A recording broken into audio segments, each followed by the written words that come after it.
Welcome to the Real News Network. I'm Gregory Wilpert coming to you from Quito, Ecuador. June 23rd is a historic day for Colombia and also for Latin America more generally.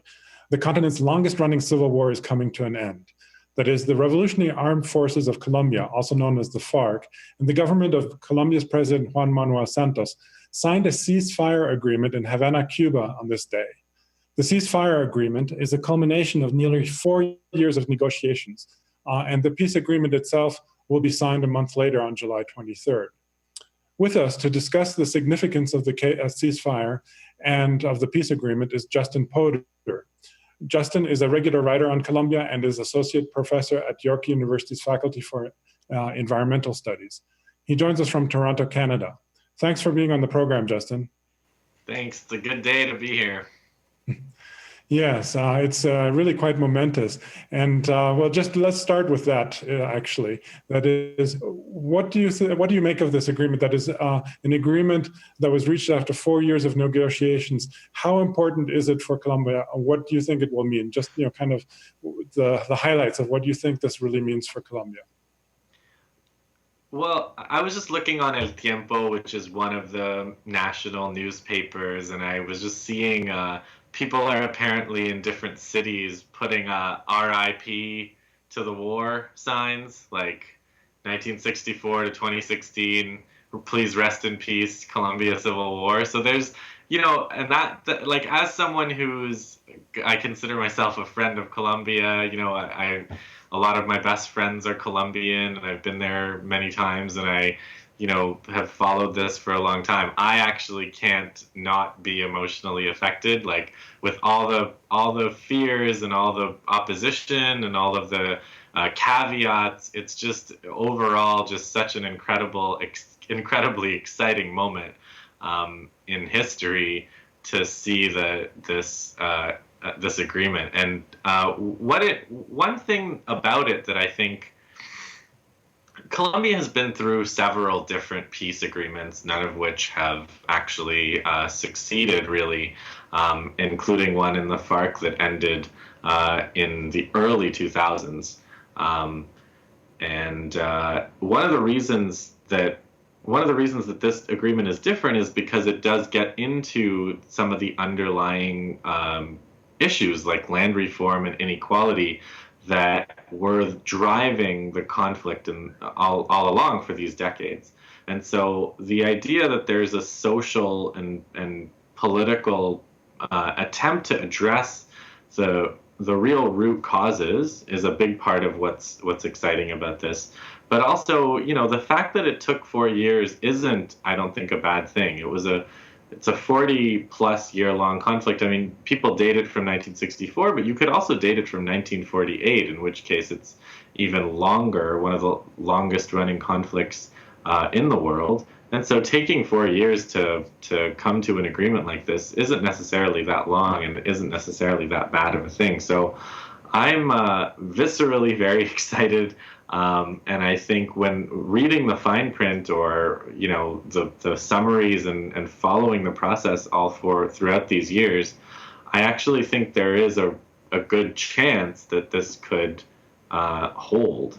And I think that's part of why it's having the resonance that it's having right now. Well, yeah, I mean, that's one of the things I want to focus on first is a little bit also the whole process itself, how it came about. And then we'll delve into a little bit in maybe in a second part in the details of the actual agreement. So just looking at the process itself, one of the things that also seemed to be important was the involvement of other countries in it. Particularly involved, of course, was Cuba, since that's where the negotiations took place and the deal was signed. My question would be, so what were the different roles of, for example, of the United States, also Venezuela and Cuba in this process in making sure that this came to a conclusion? Well, I think that this process is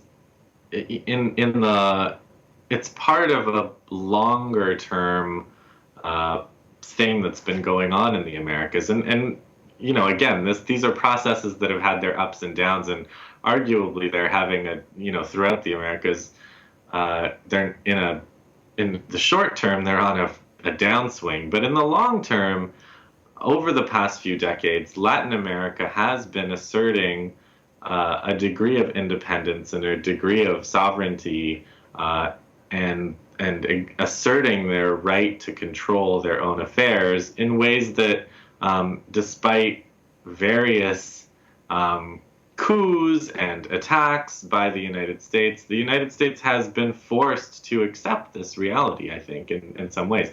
And part of what's been going on simultaneously with the peace process in Colombia is, of course, this opening between Cuba and the United States. And again, there's lots of cautions and lots of caveats and lots of things, qualifiers you can put on this process. But at the end of the day, there is some kind of détente happening between the United States and Cuba, and Cuba hasn't had to surrender as a result, in order to get this. But on the other hand, and again, debatable, we can debate this, but I view it as the U.S. being forced to accept this reality in some ways. And so Cuba was able to play this incredibly constructive role precisely because it had this credibility as a country that has done a social revolution that is based on some of the principles of trying to provide for its people. That was what the Cuban Revolution was about in the 60s, and those are the same ideas motivating many of the armed struggles in Latin America, including Colombia. And so that history means a lot, and that stance and that position of independence in the Americas has meant a lot, and that was why they had the credibility to host the talks. And then on the other side, because of this opening between the U.S. and Cuba, the U.S. has been able to also get in there and get involved. And we can, if you want to talk about the politics of the opposition, I actually think that at some key points, when the local Colombian opposition, which had traditionally been very close to the United States, was trying to spoil the deal, I think the United States did get involved in order to get them to stand down. And if they keep that up, then there's hope that this peace deal, again, there's more hope that the peace deal could hold. Well, that was actually going to be my next question, was precisely the effort of former President Álvaro Uribe to sabotage the process on several occasions. Do you think now that he's been sidelined, or do you think that he will be able to somehow play interference in the implementation of this agreement still? Well, as far as I can tell, I was looking at what he was saying today, and what he was saying today is, I'm not going to react today, I'm going to wait and see. And I think that, I think it's far too soon to say that Uribe or the constituency that he represents, which is a substantial, body of opinion. They have tremendous power and influence in the army and the intelligence services, in the elected government, in the business community, and for that matter, in the paramilitary organizations and the illegal networks.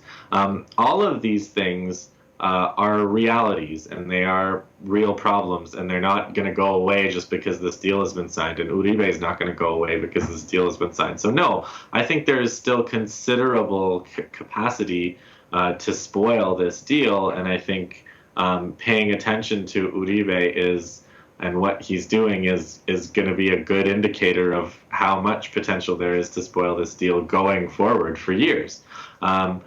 Having said that, having been following this through this process, and as you said, Uribe's own moves and attempts to sink the deal at various parts of the process, I've seen, Uribe going to the embassy, having had one position and then coming out and saying, look, I'm going to wait and see after the meeting. So it's clear to me that whatever the longer game is, for now, the United States has been using its influence with that Colombian right wing, led by and symbolized by Uribe, to actually support this deal.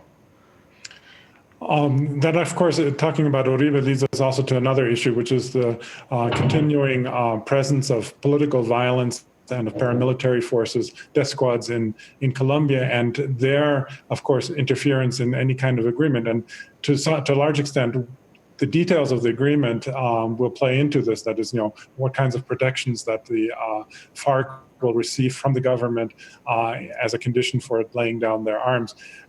From what you know of the agreement, and particularly the protections that the government is promising the FARC, what do you think about, the role of the paramilitaries and of continuing political violence? Is that going to decrease? Is that in any way going to go away as a condition or as a key factor for guaranteeing this peace process?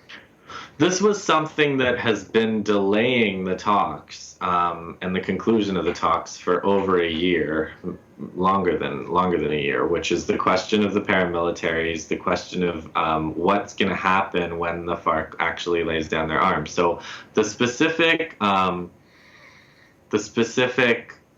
clauses in the agreement have to do with the idea of certain zones of the country where the FARC will concentrate. That's what they're saying. They'll go and they'll go to these specific kind of safe zones, and they'll kind of slowly disarm and emerge from these zones as unarmed civilians. And so and there's going to be international monitoring and so on. So as a plan, it seems to be a pretty good kind of phased, monitorable plan that was lacking in the previous iteration. So everybody looks back to the 80s, one of the peace processes of the 80s, during which a lot of the guerrillas became political activists and politicians. They created a party called the Unión Patriótica, and that's the example that you'll hear or you'll read in the Colombian media, that people are saying we don't want a repeat of the Unión Patriótica, which was that thousands of Unión Patriótica activists were killed by paramilitaries that are linked to the state and criminal organizations linked to the state in this way. And so they do seem to have built mechanisms into the agreement for trying to avoid a repeat of the Unión Patriótica, politicide. Some people have called it a politicide, but of this, these systematic massacres of thousands of these activists.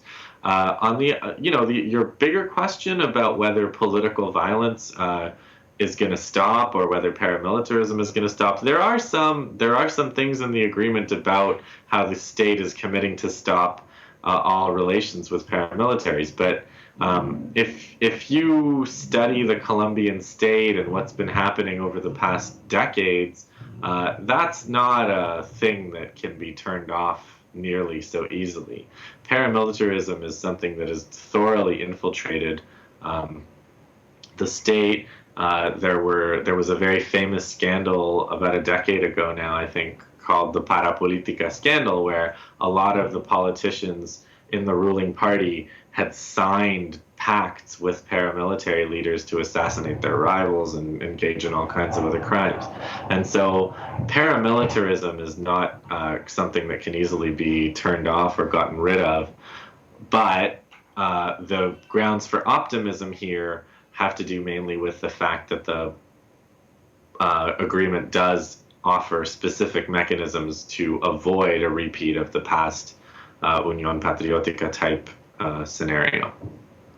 Okay, well, unfortunately, we've run out of time for this first segment, but we're going to have a second one. We'll talk about the other aspects of the deal. So thanks, Justin, for joining us for this first part, and thank you for watching the Real News Network.